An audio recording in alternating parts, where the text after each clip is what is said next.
My name is Lieutenant Faith Mason. I'm 32 years old, and I'm an officer in the United States Navy. This was supposed to be the proudest moment of my life. I was standing in my dress whites at Naval Base Charleston, the South Carolina air thick with humidity. As my name was called to receive the Purple Heart, a testament to what I had endured in Yemen, I searched for my family in the third row. And I heard it. Not a cheer, but a vicious whisper from my own sister Chloe, just loud enough for the room to hear. Guess they give those out to anyone who survives now. The snickering that followed wasn't from strangers. It was from my father, my mother, and my brother. They weren't just embarrassed by my survival.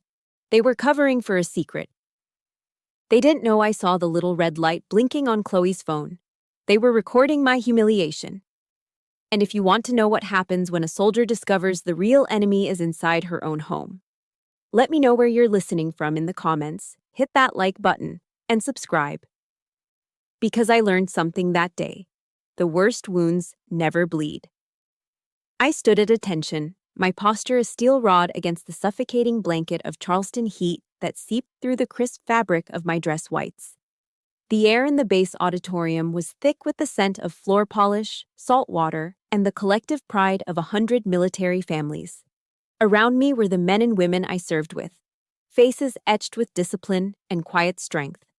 The first stirring notes of the national anthem began to play, and every spine in the room straightened. I had dreamed of this moment for years. Not the medal, not the ceremony, but the profound feeling of belonging to something greater than myself. The feeling that my life had a purpose defined by 3 words: honor, courage, commitment. Admiral Harris, a man whose presence filled any room he entered, stood at the podium. His voice was gravelly but steady as he began his speech about the ambush in Yemen, about sacrifice, about the cost of freedom. I swallowed hard, the motion catching in my dry throat. I could still feel the phantom ache in my shoulder where the shrapnel had torn through, a permanent reminder of that day. My gaze drifted, finding my family in the third row. The Masons of Mount Pleasant. From a distance, they were a perfect portrait of Southern respectability. My father, Richard, the retired shipyard owner, sat with his familiar, stoic expression, his face looking as if it were carved from the same old oak he used to build his boats.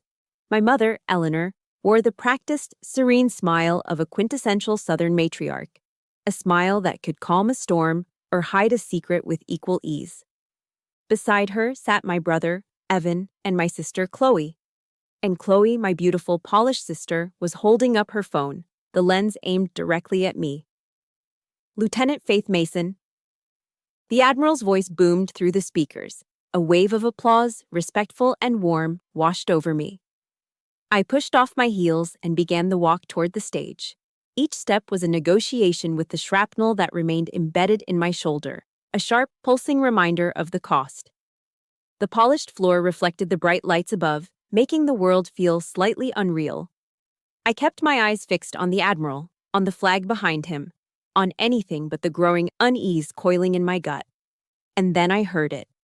It wasn't a whisper, lost in the shuffling of the crowd. It was sharp, crystalline, and perfectly timed to slice through the brief lull in the applause. Chloe's voice. Oh God, look at her. I guess they give those out to anyone who survives now. The air around me didn't just chill, it turned to ice. The sound of the applause, the heat, the Admiral's waiting face, it all receded, replaced by a deafening roar in my ears. For a split second, my mind refused to process it. A joke? A poorly timed comment. But then I risked a glance. Chloe had a hand covering her mouth, but it couldn't hide the triumphant, contemptuous glint in her eyes. It was the same look she'd given me my entire life. The look that said, "You don't belong." She had always resented me for escaping the golden cage of the family shipyard, for choosing a uniform over a legacy she coveted. But I never imagined her venom could be this potent, this public. This was not just jealousy. This was a declaration of war. But what truly killed me, what shattered the last remaining piece of my naive, disciplined heart, was what happened next. It wasn't just Chloe. My brother, Evan, the golden child, let out a low, appreciative snicker. It was a small, nasty sound that slid into the silence like a knife. And my mother, Eleanor, she didn't gasp. She didn't glare at Chloe. She just offered a tight, polite little smile. It was the same smile she used when a guest spilled red wine on her antique rug. A minor, messy inconvenience to be managed. Not a daughter's soul being publicly crushed. And my father, Richard Mason, he didn't laugh. He didn't even smile. He just sat there, arms crossed over his chest, his jaw set like granite. He looked at me, his gaze sweeping over my uniform, the medal I was about to receive, and his expression was one of profound, familiar disappointment. His eyes held no pride, only a cold, hard judgment that said, "Making a scene again, aren't you?" They weren't just silent. They were accomplices. In that single, horrifying moment, they stripped the honor from my uniform, the valor from my sacrifice. They turned my moment of recognition into my trial. And in their eyes, I had already been found guilty. I wasn't a hero. I was an embarrassment. A failure who had the audacity to survive.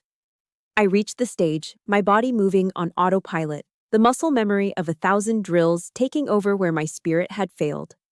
Admiral Harris stepped forward, the Purple Heart gleaming in his hand. He was a man who had seen combat, who understood loss. His hands were steady, sure, as he pinned the medal to my chest. But as he did, his eyes, sharp and discerning, flickered for a fraction of a second. He glanced over my shoulder toward the third row, then his gaze snapped back to meet mine. It wasn't a look of simple congratulations. An officer's silence can mean a dozen different things, but this look was unmistakable. It was recognition. He knew. He had heard it. His eyes, for a brief, piercing moment, bypassed the ceremony, the applause, the uniform. They looked straight through to the wound that had just been inflicted upon me. His silent gaze was a message, clear as any verbal command. "I see the real injury, Lieutenant, and it isn't the one in your shoulder." Suddenly, the Purple Heart on my chest felt impossibly heavy, its weight pulling me down. It was no longer a symbol of sacrifice made for my country. It was a marker, a cold metallic testament to a betrayal so deep, so absolute, that I was only just beginning to comprehend its shape. The worst wound, I was learning, was the one that never bled. 3 days after the ceremony, I was granted a short leave. The drive home was a familiar ritual, a journey back in time I wasn't sure I wanted to take. My old pickup truck rumbled across the sweeping expanse of the Ravenel Bridge, the iconic twin diamond towers rising against a hazy blue sky. Below, the Cooper River flowed toward the Atlantic, indifferent. I left the energy of Charleston behind and crossed into the manicured quiet of Mount Pleasant, where the old money and old families resided. My family's house was on Liberty Street. The irony of that name had grown sharper with every year I'd been away. It felt less like a promise and more like a cruel joke. As I pulled into the long driveway, I saw the carved wooden sign still hanging by the entrance. The Masons. A family built on honor. The paint was peeling. I drove past the sprawling shipyard that bordered our property, its cranes silent and skeletal against the horizon. Memories, sharp and unwanted, flooded in. I remembered the smell of sawdust and varnish, the feel of rough wood under my small hands. My father had once walked me through this yard with such pride, teaching me the difference between cypress and pine, explaining the perfect curve of a hull. "The blood of the Masons flows in these boats, Faith," he used to say, his voice thick with conviction. But somewhere along the way, it felt like that blood had stopped flowing for me. It had probably stopped the day I chose the crisp, stark white of a Navy uniform over the legacy he had planned for me. The day I had chosen my own definition of honor. I parked the truck, and the memory hit me with the force of a physical blow. I was 18 again, sitting at the polished mahogany dining table.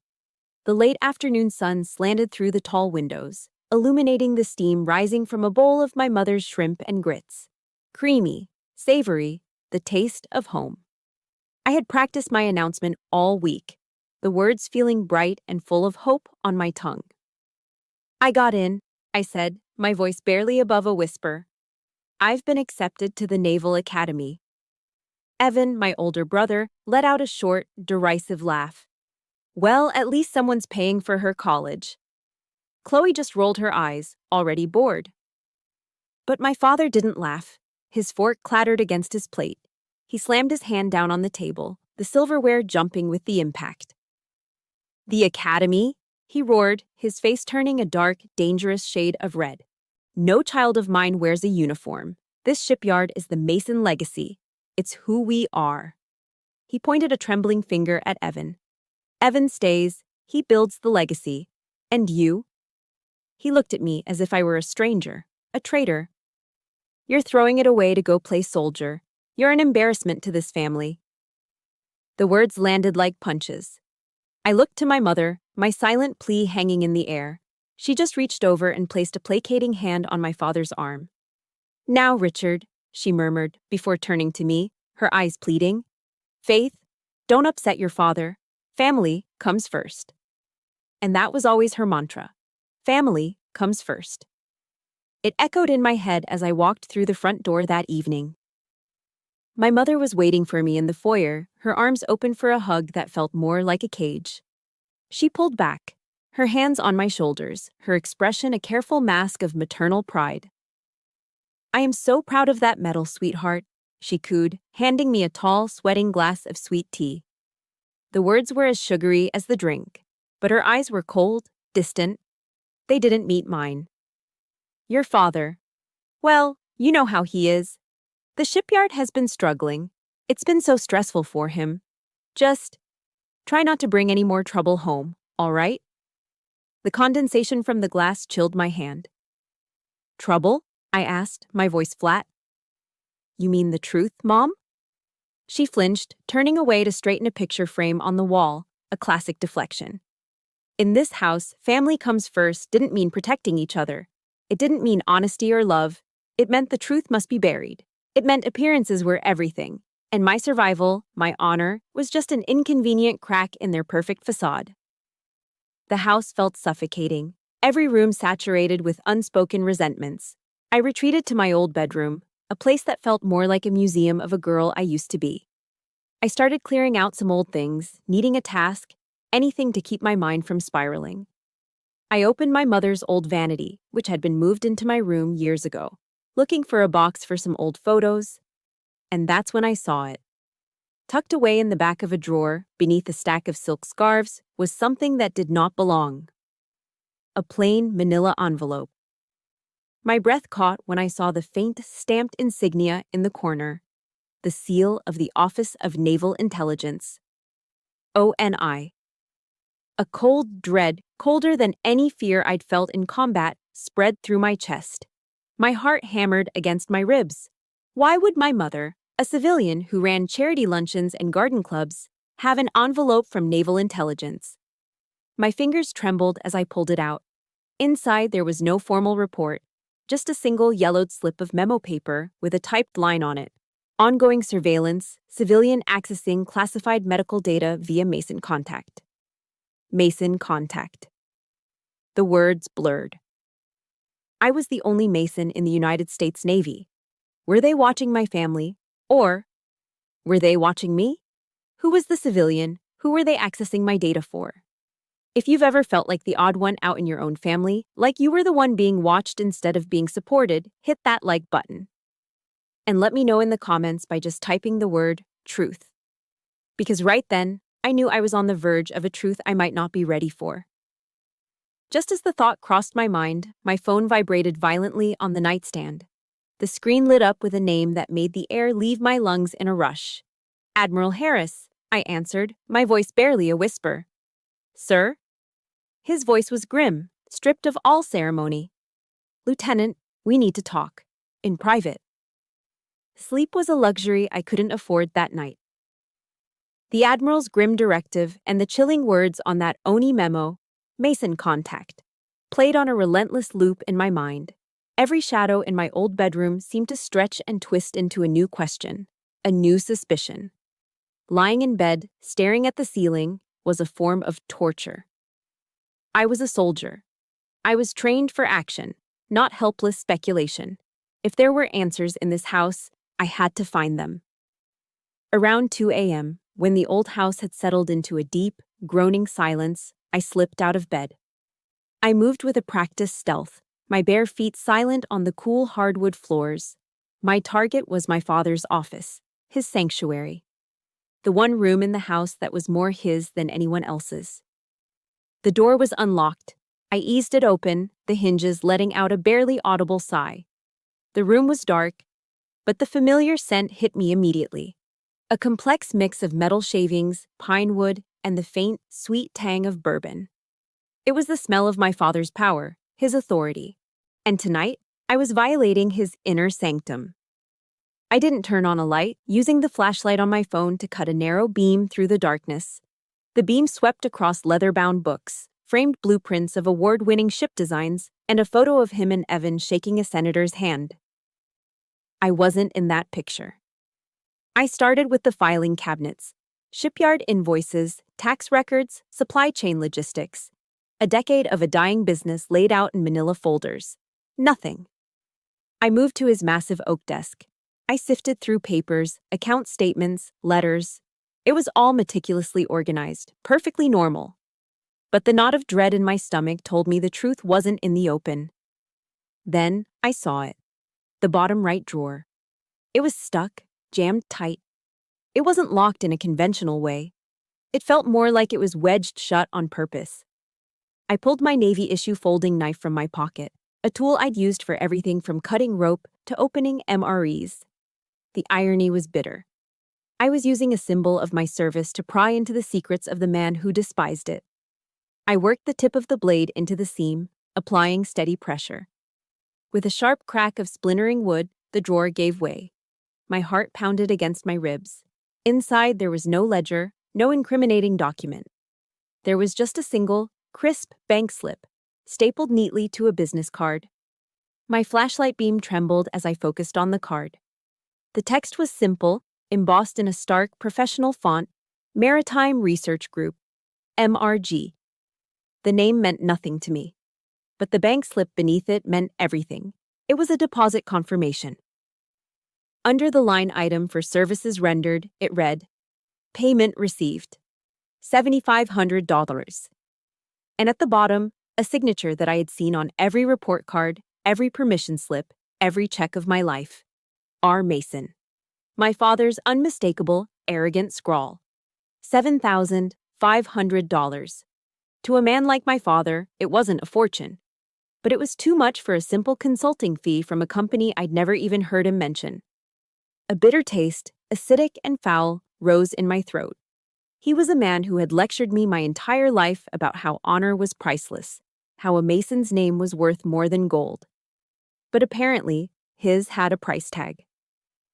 Exactly $7,500. My hands shook as I took a series of sharp, clear photos of the card and the slip with my phone. I had my first piece of evidence, and it felt like a shard of glass in my gut. Back in my room, the silence was more oppressive than ever. I couldn't call the Admiral, not yet. This was too personal, too raw. I needed more than a suspicion. I needed to know who MRG was. There was only one person I could trust with this. I scrolled through my contacts and pressed the call button next to the name, Ethan Cole. He was my former squad mate, a cybersecurity genius who'd left the Navy to start his own lucrative private firm. He picked up on the third ring. You know, it's almost midnight in Charleston, he said, his voice warm and laced with amusement. You miss me that much, Mason? The casual humor felt like it was from another lifetime. Ethan, I need a favor, I said, my voice tight. I need you to look up a name for me. Shoot, he said. Maritime Research Group. The silence on the other end of the line was immediate and absolute. The warmth in his voice vanished, replaced by a cold, hard edge. Faith, where are you right now? He asked, his tone all business. I told him the truth, that I was at my parents' house, that I'd found something in my father's desk. Another long pause. Faith. I can't, he said finally, his voice low. I have a family now, a wife, a kid. My security clearance is my entire livelihood. If I run that name through my systems, if Mason Contact is what I think it is, This is way beyond a simple data leak. This is treason. I can't get involved. His words were a punch to the gut. The isolation I felt was crushing. Ethan, I pleaded, my voice cracking. Sergeant Davis died in my arms. I held him while he bled out on that sand. You owe him. You owe all of us. Just run it through public channels. Nothing that will flag you. Please. I heard him sigh, a heavy, defeated sound. Give me 30 minutes. The next half hour was the longest of my life. I paced my room like a caged animal, the pieces of a horrifying puzzle starting to click into place in my mind. Then my phone buzzed with a text message, a single line from Ethan. It wasn't a sentence, it was a sledgehammer. Faith MRG is a shell corp. They're under federal investigation, linked to the convoy leak in Yemen. My hands started to shake uncontrollably. I fumbled with the phone, typing back. What do you mean? A second text came through immediately. It was a link to a heavily encrypted intelligence blog post. The headline alone made me sick. MRG suspected of selling medical convoy routes to foreign contractors. The phone slipped from my nerveless fingers and clattered to the floor. The medical convoy, my convoy. The route we were on that day. The ambush that had killed Davis and Chen and nearly killed me. It wasn't random. It wasn't bad luck. They sold the information. My family, my father, had taken money to sell the route that led me and my team into a kill box. He had nearly gotten me killed. For $7,500. For 2 days after discovering the bank slip, I existed in a state of cold, quiet rage. The knowledge of my father's betrayal was a living thing inside me, coiling in my stomach. I barely spoke, moving through the house like a ghost, observing them. I watched my father on the phone, his voice a low murmur. I saw my mother flitting around the house, compulsively cleaning, her anxiety a palpable hum in the air. They were watching me too. I could feel their eyes on my back, could sense their hushed conversations stopping the moment I entered a room. We were soldiers in a silent, cold war, and I was waiting for them to make the next move. It came on the third day via a text message from Chloe. Her avatar was a professionally shot photo of her smiling, perfect white teeth, perfect blonde hair. The message was sickeningly sweet. Family dinner at Hall's tonight to properly celebrate you being home. My treat. XO. Hall's Chop House, the most exclusive, old-school steakhouse in Charleston. It was a place for celebrations, for closing deals, for projecting an image of wealth and success. It was a performance. I knew instantly it was a trap, an interrogation disguised as a celebration. They wanted to gauge what I knew. Since finding that receipt, I'd become a ghost at their feast. My silence a threat they needed to neutralize. Fine. I would walk into their theater of lies. I needed to see their faces, to look into the eyes of the people who had sold me for the price of a used car. I typed back a simple reply. Sounds great. See you at 7. When I arrived, the performance was already in full swing. The hostess greeted my family by name. The low, intimate lighting of halls glowed off the dark wood paneling and crisp white tablecloths. A jazz trio played softly in the corner, the smooth notes of a saxophone weaving through the low hum of conversation and the clinking of wine glasses. The air smelled of money, seared steak, and expensive perfume. My family was seated at a prime table in the center of the dining room, a perfect tableau of the happy, prosperous Masons. My father looked distinguished in a tailored blazer, my mother elegant in a silk blouse. Chloe and Evan were laughing at something on Evan's phone. It was a flawless production, a perfect family harmony, and every note of it was a lie. I slid into the empty chair, and the pleasantries began. My mother fussed over me, asking if I was warm enough. Chloe complimented my blouse. It was all so practiced, so utterly devoid of genuine feeling, it made my skin crawl. The small talk lasted until the waiter had taken our drink orders. Then, my father leaned forward, resting his elbows on the table, a predatory glint in his eyes. So, Lieutenant, he began, the title dripping with a sarcasm so thick I could taste it. Enjoying your newfound fame? Does that little medal of yours get you a discount on a meal like this? Before I could even form a reply, Evan chimed in, a greasy smirk on his face. Hey, if you're not using it for anything, can I borrow that thing sometime? Might look good hanging up in the shipyard office. Could help land a few new contracts, you know. They spoke of it as if it were a cheap trinket, a prop, not a symbol of my blood spilled on foreign soil, not a testament to the friends I had lost. My mother just offered a weak, fluttering laugh. Oh, you boys, she chided gently, as if they were teasing me about a new haircut. She was the peacekeeper, the one whose job it was to smooth over the cracks, to pretend the cruelty wasn't happening. My stomach churned with a nauseating mix of rage and disgust. And then, just as I was about to say something, anything, to shatter this grotesque charade, Chloe pulled out her phone and propped it up against the water glass. The little red light was on. She was live streaming. Smile, everyone, she chirped, her voice instantly shifting into her bubbly, social media influencer persona. Hey guys, just having a wonderful family dinner here at Hall's, and I'm with my absolute favorite person, my little sister and honest-to-God American hero, Faith. She panned the camera to me, her smile a blinding, predatory thing. We are all just so incredibly proud of her service to our country. It means everything to us. I watched, frozen, as her manicured thumbs flew across the screen, typing out the captions. I could see the hashtags appearing in the comment feed. Proud military family. Honor. Military strong. Support our troops. The hypocrisy was so profound, so audacious, it almost took my breath away. It was a physical sensation, like acid rising in my throat. She was a vulture, picking over the bones of my sacrifice for scraps of public validation. She was using my pain, my trauma, my service, as a currency to buy likes and followers. The same woman who had mocked my survival in a room full of soldiers was now branding herself as the proudest sister in America. I wanted to scream. I wanted to grab that phone and smash it against the wall. I wanted to flip the table and expose them for the frauds they were. But I didn't. Years of naval discipline, of learning to control my emotions under fire, took over. I held my expression in a mask of cold neutrality. I was an officer. I would not lose my composure, not here, not on her terms.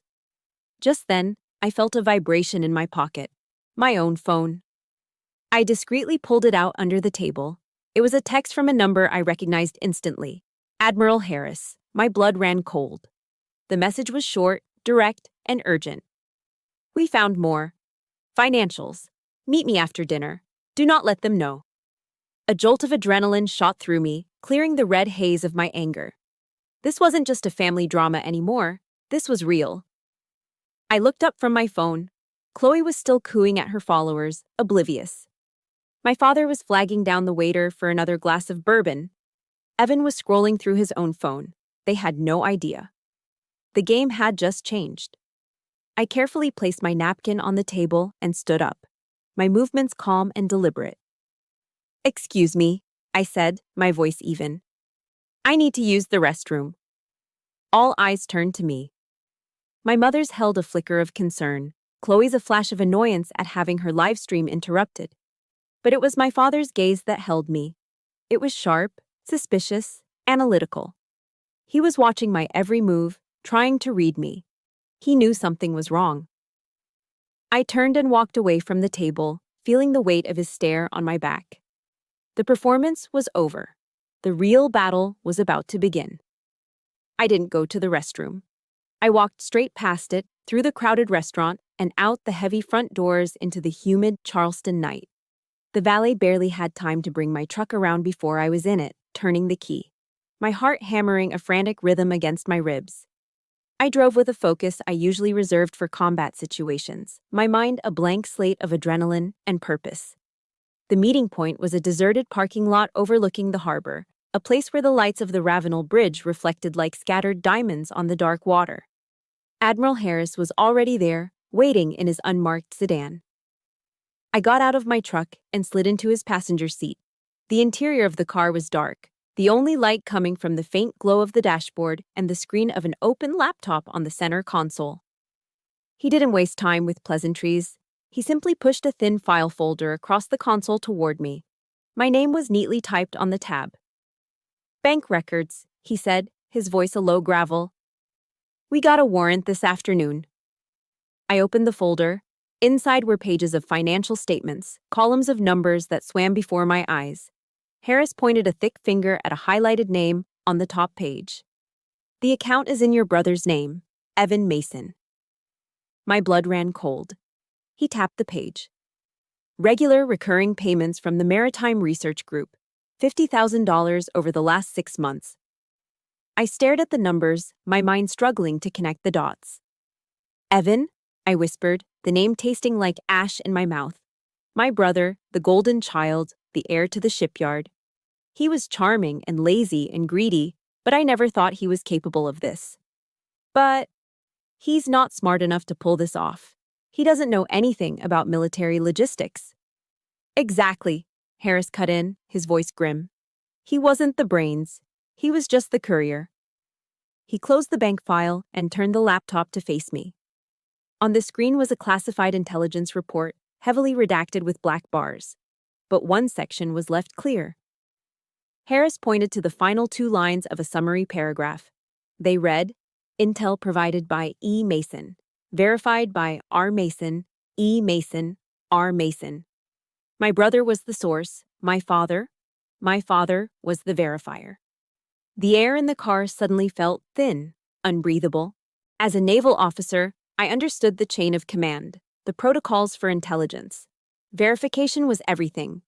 It was the stamp of legitimacy that turned raw data into actionable intel. My father, with his decades of experience, his reputation as a master shipbuilder, his network of contacts in the maritime industry. He had used his credibility to validate the information my brother had somehow stolen. Stolen from where? From my emails? From my phone calls? Had they been spying on me all along? This wasn't a family squabble over money anymore. This wasn't just a betrayal. This was treason. A father and son conspiring to sell information that got American soldiers killed. My hands were shaking. Sir, what are my orders? Your orders, Lieutenant, Harris said, his gaze hard as steel, are to go home. Act normal. Do not engage. You are now a material witness in a federal investigation. We handle it from here. I drove away from the harbor in a daze, my mind a maelstrom of shock and horror. The city lights blurred into streaks of color. How could I act normal? How could I walk back into that house and look at them, knowing what I knew? Halfway home, my phone rang. A blocked, unknown number. I answered on instinct. Stop digging, Ms. Mason. The voice on the other end was flat, metallic, and utterly devoid of emotion. You don't want the answers you're looking for. A chill snaked down my spine. I slammed the phone down, ending the call, my heart pounding. I glanced in my rearview mirror. A pair of headlights that had been behind me for the last few miles suddenly seemed too close, too persistent. A large black pickup truck. It mirrored my every turn. The message was clear. This was real. The danger wasn't just a file in an admiral's office. It was here, on the road with me. They weren't just selling information. They were willing to kill to protect their secrets. They had tried to kill me once in Yemen. Now, they were ready to try again in South Carolina. When I finally pulled into the driveway, my hands slick with sweat on the steering wheel. The black truck continued on down the road and disappeared. I took a deep, shuddering breath and walked into the house, preparing myself for a confrontation, for lies, for anything. But I wasn't prepared for my mother. She was waiting for me in the living room, a solitary figure illuminated by a single dim lamp. She was wearing a silk nightgown, looking elegant and fragile. But her voice, when she spoke, was anything but. Faith, where have you been? It wasn't a question born of worry, it was an accusation. I didn't answer, I just stared at her. She stood up and walked toward me, her expression a careful blend of concern and disappointment. You are tearing this family apart, she said, her voice a low, venomous whisper. Your father has lost almost everything trying to keep that shipyard afloat. And you come home, not to help, but to bring this storm with you. She paused, tilting her head, her eyes searching mine for weakness. Are you sure you're all right, honey? Is it the PTSD? The doctor said you might have episodes, that you might become paranoid. The word hung in the air between us, a poison dart. Paranoid. You're imagining things to hurt your father, to hurt us, she continued, her voice softening into a tone of deep, theatrical sorrow. After everything we've done for you, you are being so selfish. Selfish. She called me selfish. Paranoid. She stood there, a portrait of maternal concern, and gaslit me with the precision of a surgeon. She was twisting my trauma, my sacrifice, into a weapon to discredit me, to protect them. In that moment, the last shred of hope I had, that maybe she was just a silent victim, a woman trapped, disintegrated. She wasn't a victim. She was an accomplice. She wasn't my mother. She was the warden of this prison. And I realized my fight wasn't just for justice. It was for my own sanity. My mother's words were meant to break me. They were designed to make me question my own mind, to fold me back into the family's suffocating silence. But something inside me, something forged in the deserts of Yemen and hardened by years of their casual cruelty, refused to break. It ignited. The word paranoid echoed in my head. But instead of planting doubt, it fueled a white-hot rage. I went to my room and looked at my reflection in the mirror. I saw the exhaustion in my eyes, the tension in my jaw, and the faint, silvery line of a scar just above my temple from a piece of flying shrapnel. I wasn't paranoid. I was a witness. The anonymous call, the black truck that had tailed me, that wasn't imagination. That was fear. Their fear. They were afraid of what I would find. As I stood there, my eyes fell on a book left on my shelf from a visit years ago. A gift from a friend. Brené Brown's Daring Greatly. One line I had underlined came back to me with sudden, stunning clarity. Courage starts with showing up and letting ourselves be seen. I would not be silenced. I would not be made invisible. There was one place left I hadn't searched. The one place my father considered more sacred than his own home. The shipyard. Admiral Harris's order to act normal was a strategic impossibility. Waiting for the federal machine to grind forward felt like waiting for permission to drown. That same night, cloaked in darkness, I drove my truck back to the shipyard. I parked a quarter-mile away and approached on foot, moving through the shadows like I'd been trained to do. The salt marsh air was cool and damp, carrying the familiar sense of low tide and creosote. I bypassed the main gate, scaling a section of chain-link fence in the back, landing silently on the gravel inside. The yard was a ghost town of sleeping machinery and half-finished hulls, their skeletal ribs stark against a moonless sky. I had one target, my father's main office, the nerve center of his fallen empire. This time, I wasn't looking for paper. In today's world, the real secrets weren't in ledgers, they were on drives. I swept the office with my phone's flashlight, my senses on high alert. The main computer tower was clean, wiped of anything useful, I was sure. But my father was old school. He believed in physical backups. My eyes scanned the room, settling on a heavy, old-fashioned steel safe tucked away under his massive desk, coated in a fine layer of sawdust. It wasn't a high-tech model, just a simple combination lock he'd probably had for 30 years. I knew the combination. It was my mother's birthday. The painful irony was not lost on me. With a heavy clunk, the door swung open. Inside, amongst dusty metals from the Chamber of Commerce and a bottle of expensive scotch, was a small black external hard drive. A simple white label was stuck to the top, with 3 letters and 4 numbers written in my father's sharp handwriting, MRG Reports, 2022. My heart felt like it was going to beat its way out of my chest. This was it. I didn't dare plug it into his computer. I took it, along with a company laptop from a side office, and retreated to the cavernous, echoing silence of a fabrication shed. I sat on an overturned bucket, the laptop balanced on my knees, and plugged in the drive. The screen flickered to life. A single folder appeared. I clicked it open. It was a flood. Hundreds of emails, spreadsheets, and encrypted communications. I saw the threads immediately. Correspondence between an anonymous email address I knew had to be Evan, the tone was too arrogant, the grammar too sloppy, and someone identified only as MRG Consultant. They were discussing shipping lanes, cargo manifests, security patrol schedules. It was all there. A detailed chronicle of their treason. My finger scrolled relentlessly down the list of emails, schedules, invoices, status updates, and then I saw a subject line that made the blood freeze in my veins. It was an email from Evan to my father. It read, "Keep this from Faith. Schedule updated." I clicked it open. My eyes scanned the contents. A revised timeline for a series of medical convoys moving through a volatile province in Yemen. The date on the email was 3 days before the ambush. They knew.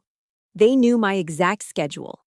This wasn't a case of them selling random information that I just happened to get caught up in. They had sold the specific, detailed route of my convoy, knowing full well I would be on it. They had actively and deliberately hidden it from me. They had offered me up as collateral damage, a pawn to be sacrificed. My vision blurred. A wave of nausea washed over me. I forced myself to keep digging, my actions now purely mechanical. There was one more file in the folder, a password-protected PDF. The password hint was Legacy. I typed in Ivan and the file opened. The title at the top of the page read, Yemen Convoy. After Action Report. It was an internal assessment from MRG, detailing the outcome of the attack. It listed the assets destroyed, 2 armored vehicles, 1 transport truck, medical supplies, and then the casualty list. My breath hitched in my throat. I saw the name of Sergeant Davis. I saw Corporal Chen's name right below it. And then, at the bottom of the page, under the heading, Confirmed Casualties, and a subsection titled Wounded in Action, was my own name, Latin Faith Mason. And beneath it all, at the very bottom of the report, was a digital signature authenticating the document. A final stamp of approval. R. Mason. He had signed off on it. He had seen my name on a casualty list, a list his actions had created, and he had electronically signed his name to it. He had rubber-stamped the murder of my men and the near death of his own daughter. A sound escaped my throat, a raw, ragged sob that was swallowed by the immense, empty space of the shed. If you have ever uncovered a truth so devastating it brought you to your knees, please support this story by hitting that like button. And in the comments, just type the word courage. If you believe that finding the truth, no matter how painful, is the ultimate act of courage. My training kicked in, a lifeline in the overwhelming sea of grief and betrayal. I copied the entire drive onto the laptop. I connected to the shipyard's Wi-Fi. And with trembling fingers, I sent the entire unredacted cache of data to Admiral Harris's secure email address. My phone rang less than a minute later. It was him. "Lieutenant, what is this? Where did you get this?" "The shipyard, sir. It was in my father's safe." There was a moment of stunned silence on the other end. "Faith, this is a matter of national security now. You went against a direct order. Your new order is to stand down, say nothing, do nothing. Is that understood?" I looked at the casualty report still glowing on the laptop screen. I saw Sergeant Davis's face. I heard his last words, and I knew I could not be silent any longer. My voice when I spoke was broken but clear. "With all due respect, Admiral," I said, the tears finally falling, hot and fast, down my face. "Silence is what got my men killed." The morning after I sent that hard drive to Admiral Harris, all hell broke loose. I woke up in the temporary housing the Navy had quietly arranged for me to the sound of my phone buzzing incessantly. A local news alert was the first thing I saw. The headline felt like a detonation. Prominent Mount Pleasant shipyard family in federal probe for military intel leak. Beneath it was a picture of my family's pristine home, now marred by the sight of 2 dark blue FBI sedans parked in the driveway. It was everywhere. On every local Charleston news station, on every morning show. The Masons, the pinnacle of Southern honor, were now the subjects of a federal treason investigation. My phone rang, and it was my mother. I almost didn't answer, but some morbid curiosity made me accept the call. I was met with a storm of hysterical sobs. "You've ruined us, Faith," she wailed, her voice thick with panic and accusation. "How could you do this to your own family? To your father?" A cold, hard fury I hadn't known I possessed rose up from my core. "Family!" I shouted into the phone, my voice shaking with rage. "You want to talk about family? You stood by while he signed my death warrant. You are not my family." I ended the call, my hand trembling, the sound of her sobs still echoing in my ear. But that was just the opening salvo.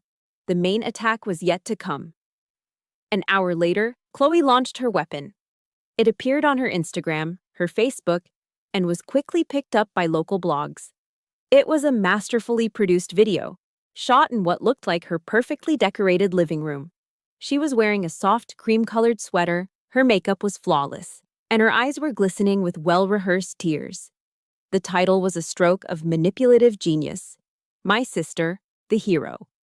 PTSD and the Military Cover-Up. "My sister, Faith, is a hero," she began, her voice trembling artfully. "She served our country with bravery, and she was wounded. She was hurt, and she hasn't been the same since." She paused, dabbing at a tear that never fell. "She's been suffering from severe PTSD. She's unstable. And I believe she is being manipulated by certain people in the military to create this horrible story about our family." The video then cut to clips from the award ceremony. She had edited the footage to make me look disoriented and confused. She used a shot of me flinching when the applause got loud, framing it as a symptom of my instability. She implied that this entire treason investigation was a delusion, a paranoid fantasy I'd concocted to hurt the family that only ever wanted to help me. She twisted my trauma into a weapon and my service into a sign of insanity. In the space of 3 minutes, Chloe had transformed me from a victim and a whistleblower into a dangerous, mentally ill villain. She had assassinated my character with brutal efficiency. The video went viral in our community.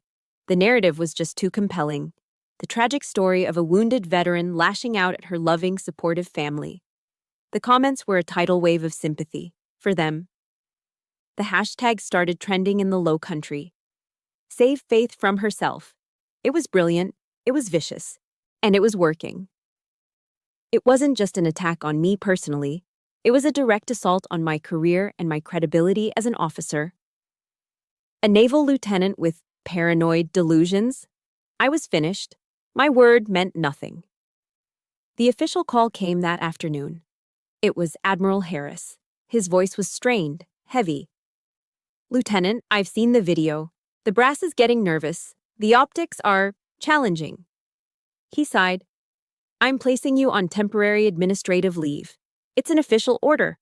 It's to protect you and to protect the integrity of the investigation from these accusations." The line went dead, and I sat there in the sterile silence of the apartment, the words echoing in my ears. Administrative leave. It was a suspension. I was being sidelined, benched, isolated. My own family, the people who had tried to get me killed, had successfully gagged me. They had won.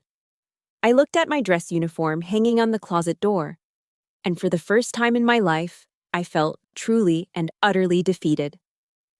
I spent the next few days in a fog of despair. I felt like a ghost, stripped of my rank, my purpose, my voice. The world I had dedicated my life to had turned its back on me, all because the lies of my family were more palatable than the ugly truth. I felt like I had lost everything. Then, one afternoon, there was a knock at the door. I opened it to find a delivery driver holding a small brown paper package. I took it inside, my hands moving slowly, numbly. There was no return address. I tore it open. Inside, nestled in tissue paper, was a handwritten letter on simple, elegant stationery. I unfolded it. The handwriting was neat, feminine, and slightly shaky. "Dear Lieutenant Mason," it began. "My name is Sarah Davis. I am Sergeant Michael Davis's mother." My heart stopped. I had to sit down, the letter trembling in my hands. My husband and I have been following the news from Charleston, the letter continued. We've seen the videos and the terrible things they are saying about you. I need you to know that we do not believe a single word of it. We know you. We know you were with our Michael in his final moments. We know you fought to bring our boy home. You never gave up on him then, and we know you are not giving up on the truth now. A tear I didn't know I had in me splashed onto the page, smudging the ink. Thank you for not letting our son's sacrifice be forgotten. Thank you for speaking the truth, no matter the cost. You are our family now. I clutched the letter to my chest, the paper crinkling in my fist. A ragged sob broke from my throat, then another. It wasn't a sob of despair, but of profound, aching relief. This piece of paper held more honor, more love, more truth than my family had shown me in a lifetime. This was my real medal. This was the family I'd been fighting for. This was the reason I couldn't give up. Not now, not ever. The military hearing room at the Charleston Naval Base was as cold and silent as a tomb. The air was still, heavy with anticipation. Sunlight struggled through the tall, narrow windows, cutting sharp rectangles onto the polished floor. I sat alone at the witness table, a solitary figure in my dress whites. The uniform felt different today. It wasn't just a symbol of my service, it was my armor. Across the room, at the respondent's table, sat my family. My father, Richard, projected an aura of indignant arrogance, his jaw set, his eyes scanning the room as if he were the one wronged. Chloe sat beside him, whispering intensely into their lawyer's ear, her face a mask of calculated concern. My mother, Eleanor, simply stared down at her own hands, twisting her wedding ring, refusing to look at anyone. And Evan? Evan just looked pale and terrified.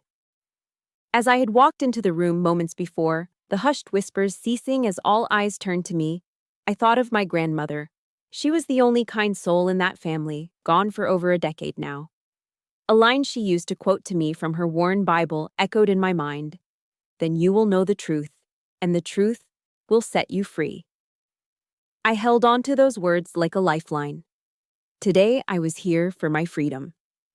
After hours of procedural motions and dry testimony from federal agents, my father was called to the stand. He walked with a confident stride, a man utterly convinced of his own righteousness. He swore his oath and then began his performance. He was masterful.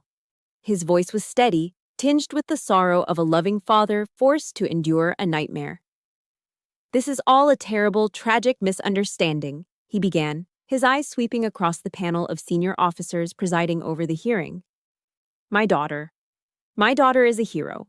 We are all so proud of her. He paused, his voice catching. But she was wounded, terribly. She suffers from a severe case of post-traumatic stress disorder. She's not, well, and we believe she has been unduly influenced, perhaps even manipulated by the Navy, into constructing this fantasy to lash out against her family. He had the audacity to use Chloe's exact smear campaign, to speak those poisonous lies under oath in a federal hearing.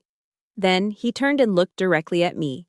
His eyes weren't pleading, they weren't asking for forgiveness, they were commanding me. Faith, tell them, end this now. Even here, even now, after everything, he still believed he had control over me. He still saw me as a disobedient child, not a witness to his treason. I met his gaze and held it, my expression as unyielding as the granite of his own shipyard. I would not break. When my father's testimony concluded, the lead prosecutor turned to Admiral Harris. Admiral, does the Navy have any rebuttal to Mr. Mason's claims regarding Lieutenant Mason's mental state? Admiral Harris stood, his presence commanding the room's full attention. We do not have a rebuttal, he said, his voice calm and clear. We have evidence. The lights in the room dimmed, and a large screen behind the panel flickered to life. The first documents appeared, the emails from the hard drive. Evan's careless words, his father's cold instructions. Then came the bank records. The $7,500 deposit slip, followed by the statements showing $50,000 flowing into Evan's account. A low murmur rippled through the gallery. Chloe shot a venomous glare at me. My father's composure began to crack, a faint sheen of sweat appearing on his brow. And finally, the Admiral continued, his voice dropping, we have audio. The first recording began to play. The sound quality was tinny, but the voice was unmistakable. It was the flat metallic tone from the threatening phone call. Stop digging, Ms. Mason. You don't want the answers you're looking for. Voice analysis experts from the FBI have confirmed with 99% certainty, the Admiral stated, that the speaker is Mr. Evan Mason. Evan sank in his chair, his face the color of ash. My mother let out a small, strangled gasp. And one more, the Admiral said, his eyes locking onto my father. The second recording was a phone call between Richard Mason and the man known only as the MRG consultant. My father's voice was cold, clipped, all business. There was no emotion, no hesitation, just chilling efficiency. Confirmed. The convoy is mobile at 0600, payment as arranged. The silence that followed was shattered. It was my mother. She let out a high, piercing shriek, a sound of pure, unadulterated horror as the final, undeniable truth crashed down upon her. The room erupted into a cacophony of shocked gasps and furious whispers. The lead officer slammed his gavel, calling for order, but the damage was done. The truth was out. In the ensuing chaos, my family's silence was more damning than any confession. Their arrogance had evaporated, replaced by the stark, ugly face of guilt. When the room had finally quieted, the presiding officer turned to me. Lieutenant Mason, do you have a final statement you wish to make? I stood up, my posture straight, my voice steady. I felt the weight of every eye in that room, but I only looked at one person. I looked straight at my father. I only have one thing to say. My voice did not waver. I didn't survive that ambush by luck. I survived in spite of you. The words landed in the silent room with the force of a physical blow. I saw the last flicker of defiance die in his eyes, replaced by the hollow look of a defeated man. I had said my piece. I sat down. The hearing concluded swiftly after that. As the officers prepared to give their final summary, Admiral Harris stood one last time and addressed my father directly, his voice ringing with the authority of a lifetime of honorable service. Mr. Mason, he said, his words a final, damning verdict. True courage isn't found on a medal. It's found in the willingness to speak the truth, especially when it means standing against your own blood. This hearing is concluded. 3 months passed. The storm of the hearing gave way to a quiet, unsettling calm. The aftershocks rolled in not with a bang, but with the cold, impartial voice of a news anchor on the television. I sat in my sterile, temporary apartment, watching the local evening news.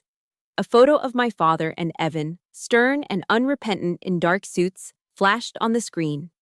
The anchor read the verdict with practiced solemnity. Richard and Evan Mason, sentenced to 20 years in federal prison for treason and conspiracy. Chloe Mason, 5 years for obstruction of justice and witness tampering. Eleanor Mason, 2 years probation for misprision of a felony. Justice. It was served. The words should have brought a sense of victory, of vindication. But as I sat there in the silence, there was no triumphant surge. There was only a profound and hollow emptiness. I had won. But in doing so, I had systematically dismantled the entire architecture of my life. My family was gone, imprisoned, disgraced, or estranged.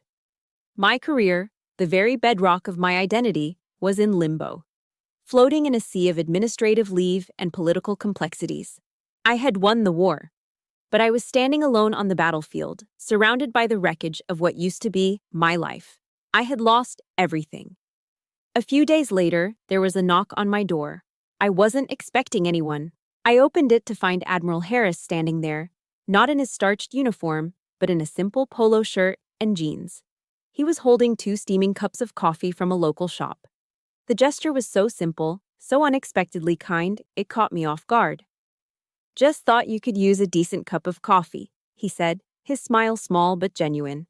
Figured you were tired of the government issue stuff. I stepped aside and let him in.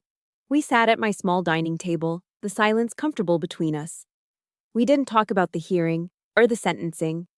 We just sat, sipping the hot, dark coffee, watching the afternoon lights slant through the window. Finally, he set his cup down and looked at me, his expression serious. "Your career, Faith," he began, choosing his words carefully, "is complicated. By exposing this, you've embarrassed some very powerful people. You've revealed a vulnerability they didn't want to admit existed." He paused, and I braced myself for the bad news I knew was coming. But what he said next wasn't what I expected. "But you also reminded every one of us what our core values, honor, courage, commitment, actually look like in practice. They aren't just words we print on posters." He leaned forward slightly, his gaze unwavering. "Whatever happens next, whatever the board decides, I want you to know that I am proud to have served with you, Lieutenant." The words hit me with the force of a tidal wave. Proud. It was the one word I had spent my entire life trying to earn from my own father and had never received. Hearing it now, from this man who embodied the very honor my father had only pretended to have, was everything. A dam I didn't even know I had built inside me broke. And for the first time in months, I cried. Not tears of rage or grief, but of a quiet, overwhelming gratitude. He wasn't my admiral in that moment. He was the father I never had. The following weekend, there was another knock on the door. This time, when I opened it, I was truly shocked. Standing in the hallway was my niece, Hannah, Chloe's 16-year-old daughter. She looked small and scared, her eyes wide, but there was a stubborn set to her jaw that reminded me a little of myself at that age. "Aunt Faith?" she asked, her voice barely a whisper. She clutched a small backpack to her chest. "Hannah, what are you doing here? Does your grandmother know you're here?" She shook her head, her gaze fixed on the floor. "No. I brought you something." She reached into her backpack and pulled out a small silver USB flash drive, holding it out to me in her trembling hand. It's everything, all the raw footage, from before my mom edited it all together." I stared at the small piece of metal and plastic, stunned into silence. I took it from her. "Hannah." "Why?" That's when she finally looked up at me, and her eyes were swimming with tears. "Because she lied," Hannah said, her voice cracking with a pain that was far too old for a 16-year-old. "My mom lied. And Grandma and Grandpa, they lied too. I watched it all. I listened to them. And it was all lies." She took a shuddering breath. "I already sent a copy of this to the FBI, so they would know. So everyone would know you don't have PTSD, that you weren't making things up." She wiped furiously at her tears. "I don't want to be like them. I don't want to be a part of the lies." I looked at this girl, my niece, who had risked the wrath of what was left of her family to do the right thing. She had chosen truth over loyalty to a lie. The Mason name wasn't a curse after all. There was still hope. I pulled her into a hug, holding her tight as she sobbed against my shoulder. I felt a profound shift inside me, a sense of clarity I hadn't felt in years. The emptiness began to recede, replaced by something new. Purpose. "You're not destroying this family, Hannah," I whispered into her hair, my voice thick with emotion. "You just started rebuilding it." In that moment, holding my niece, I knew what I had to do. My war wasn't over. It had just changed. I was no longer fighting against something. Now I had something to fight for. 5 years later. I stand on the balcony of a new building, a modern structure of glass and steel built on an old foundation of concrete and betrayal. I look out over the Charleston harbor, the salty air carrying the familiar sounds of seabirds and distant ship horns. A gentle breeze rustles the flag flying proudly from the pole in the central courtyard. Not just the stars and stripes, but a second flag bearing a new crest. Below, a gleaming bronze sign reads, "The Mason Academy for Ethical Service." After Hannah's evidence completely exonerated me, the Navy offered me my career back. But something inside me had changed. My fight was no longer in the deserts of foreign lands. It was here. I took an honorable discharge. Using the compensation I received and the unexpected notoriety my story had brought, I did the one thing no one expected. When the U.S. Marshals seized all Mason assets, I waited. And at the government auction, I bought the old shipyard. I bought the very ground where my family's honor had died. And I decided to plant something new in its place.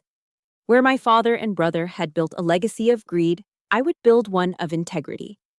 The place that was once the source of lies is now a non-profit institution, a place that teaches future leaders in military, government, and business that honor isn't a word you inherit.